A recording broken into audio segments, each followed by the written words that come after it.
ഇഡ്ഡലി ആണെങ്കിലും ദോശയാണെങ്കിലും ഒക്കെ രാവിലെ കഴിച്ചിട്ട് വൈകുന്നേരം ഇതും കൂടി ചായക്ക് കടിച്ചോ കൂട്ടിക്കോ എന്ന് പറഞ്ഞ് നമ്മൾ കൊടുത്തു കഴിഞ്ഞാൽ കെട്ടിയവനായാലും കുട്ടികളാണേലും ഒന്നും മടിക്കും അല്ലേ. രാവിലത്തെ മിച്ചം ഇരിക്കുന്നത് നമ്മളൊന്ന് തീർക്കാൻ പെടുന്ന പാടൊത്തിരി ഉണ്ടല്ലേ. ഇഡ്ഡലിയൊക്കെ മിച്ചം വരുവാണെന്നുണ്ടെങ്കിൽ ഇതേപോലെ അങ്ങോട്ട് ചെയ്ത് കൊടുത്തു കഴിഞ്ഞാൽ ഒരു വെറൈറ്റി ആവും, എല്ലാവരും കഴിച്ചും പോകും കേട്ടോ. ഫുഡ് വേസ്റ്റായി പോവുകയും ചെയ്യരുത്. അതേപോലെ കുട്ടികൾക്കാണേലും ബാക്കി എല്ലാവർക്കും ഇഷ്ടപ്പെടുകയും വേണം. ഒരു ചെറിയ സവോളയും തക്കാളിയും ഒരു ചെറിയ പച്ചമുളകും 2-3 അല്ലി വെളുത്തുള്ളിയും ഞാൻ ചെറുതായിട്ട് അരിഞ്ഞ് മാറ്റി വെച്ചു. ഇനി രാവിലത്തെ ഇഡ്ഡലി ബാക്കി വന്ന 2 ഇഡ്ഡലി എടുത്തു.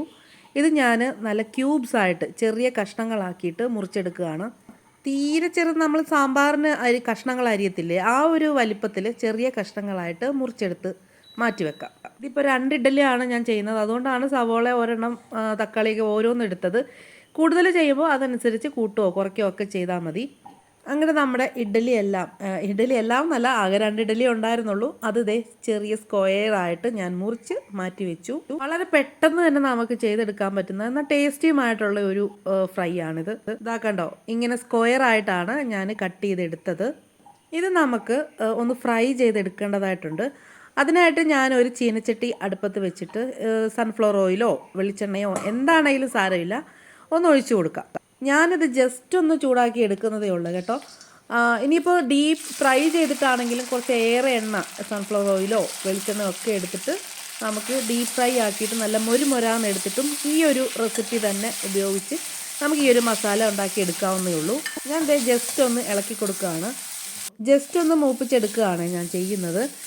നമുക്കിങ്ങനെ നമ്മുടെ ചട്ടിയിൽ പറ്റിപ്പിടിച്ചിരിക്കുന്ന ആ ഒരു പാട പോലെ കിട്ടുന്ന ഭാഗമുണ്ടല്ലോ, അതൊക്കെ നമ്മൾ ഈ ഒരു മസാല ഉണ്ടാക്കി കഴിച്ച് കഴിയുമ്പോഴത്തേക്കും ഇടയ്ക്കൊന്ന് കടിക്കാനും പിന്നെ ഒന്ന് ആ ഒരു രീതിയിൽ ഒരു ക്രഞ്ചി ഇടയ്ക്കൊന്ന് കടിക്കാൻ കിട്ടുന്ന രീതിയിൽ നമുക്ക് കിട്ടും. ഈ 2-3 വെളുത്തുള്ളി അരിഞ്ഞ് വെച്ചിരുന്നില്ലേ, അത് ഞാൻ കുറച്ച് എണ്ണ ഒഴിച്ചിട്ട് അതിലേക്ക് ഇട്ട് കൊടുത്തു. അതേ പാനിൽ തന്നെ അതേ ചീനച്ചട്ടിയിൽ തന്നെ കുറച്ച് എണ്ണ ഒഴിച്ചിട്ട് ആദ്യം വെളുത്തുള്ളി ഇട്ട് കൊടുത്തു. എന്നിട്ട് ബാക്കി സവോളയും അതേപോലെ തക്കാളിയും പച്ചമുളകും ഇതിലേക്ക് ഇട്ട് കൊടുത്തു. ഞാനിതിൽ കറിവേപ്പില ആഡ് ചെയ്യുന്നില്ല കേട്ടോ. കറിവേപ്പില വേണമെന്നുണ്ടെങ്കിൽ നിങ്ങൾക്ക് ആഡ് ചെയ്യാവുന്നേ ഉള്ളൂ. ഇനിയിപ്പോൾ ക്യാരറ്റോ ക്യാപ്സിക്കമോ ഒക്കെ ചേർക്കണമെന്നുണ്ടെങ്കിൽ ഈ സമയത്ത് ചേർത്ത് കൊടുക്കാം. ഇനി ഇതിലേക്ക് ഞാൻ കുറച്ച് ഉപ്പ് ഇട്ട് കൊടുക്കുകയാണ്. വളരെ കുറച്ച് മാത്രം ഉപ്പാണ് ഇട്ട് കൊടുക്കുന്നത്. കാരണം നമ്മുടെ ഇഡ്ഡലിയിൽ ഓൾറെഡി ഉപ്പൊക്കെ ഇട്ടിട്ടാണല്ലോ നമ്മൾ കുക്ക് ചെയ്തെടുക്കുന്നത്. അതുകൊണ്ട് തന്നെ ഈ മസാലയ്ക്ക് വേണ്ട ഉപ്പ് മാത്രം ഇട്ടാൽ മതി. വളരെ കുറച്ച് മാത്രം ഉപ്പ് ഇട്ട് അതിട്ട് നന്നായിട്ടൊന്ന് വഴറ്റിയെടുക്കുമ്പോഴത്തേനും നമുക്ക് ബാക്കി ചേരുവകളൊക്കെ ഒന്ന് ചേർത്ത് കൊടുക്കാം. ഇനി ഇതിലേക്ക് നമുക്ക് വേണ്ട പൊടികളൊക്കെ ചേർത്ത് കൊടുക്കാം. ഒരല്പം മഞ്ഞൾപ്പൊടി ഇട്ട് കൊടുത്തു, വളരെ കുറച്ച് മാത്രം, ഒരു പിഞ്ചെന്നൊക്കെ പറയാൻ പാകത്തിന് മഞ്ഞൾപ്പൊടി ഇട്ട് കൊടുത്തു. ഇനി 1/2 ടേബിൾ സ്പൂൺ മുളക് പൊടി, കാശ്മീരി ചില്ലി പൗഡർ, എരിവ് കുറച്ച് മതിയല്ലോ, കാശ്മീരി ചില്ലി പൗഡർ ഇതിലേക്ക് ഇട്ട് കൊടുത്തു. എരിവ് കൂടുതൽ വേണ്ടോന്നുള്ളവർ പച്ചമുളകിൻ്റെയും മുളക് പൊടിയുടെയൊക്കെ അളവ് കൂട്ടാവുന്നതേ ഉള്ളൂ. ഇതിട്ട് ആ പൊടിയുടെയൊക്കെ ഒരു പച്ചച്ചുവ മാറുന്നത് വരെ നമുക്കൊന്ന് വഴറ്റിക്കൊണ്ടിരിക്കാം. ഇനി ഇതിലേക്ക് ഞാൻ ഒരു 1/2 ടേബിൾ സ്പൂൺ ഉണ്ടാവുമോ എന്നറിയില്ല, വളരെ കുറച്ച് മാത്രം സോയാ സോസ് ചേർത്ത് കൊടുത്തു. അതിനുശേഷം നന്നായിട്ടൊന്ന് ഇതെല്ലാം കൂടി ഒന്ന് മിക്സ് ചെയ്തതിന് ശേഷം ഒരല്പം ടൊമാറ്റോ സോസും കൂടി ഞാൻ ഇതിലേക്ക് ചേർത്ത് കൊടുക്കുന്നുണ്ട്. ഇതെല്ലാം കൂടി ഇങ്ങനെ ഒഴിക്കുമ്പോഴത്തേനും ഇതെല്ലാം കൂടി ഇങ്ങനെ മൂത്ത് വരുമ്പോഴത്തേനും നമുക്ക് നല്ല ഒരു മണം കിട്ടും. ചില്ലി ചിക്കൻ്റെയൊക്കെ ഒരു മണം എനിക്ക് ഫീൽ ചെയ്തു കേട്ടോ. ചില്ലി ചിക്കൻ അല്ലെങ്കിൽ ഗോബി മഞ്ചൂരിയുടെയൊക്കെ ഒരു മണം ഫീൽ ചെയ്തു.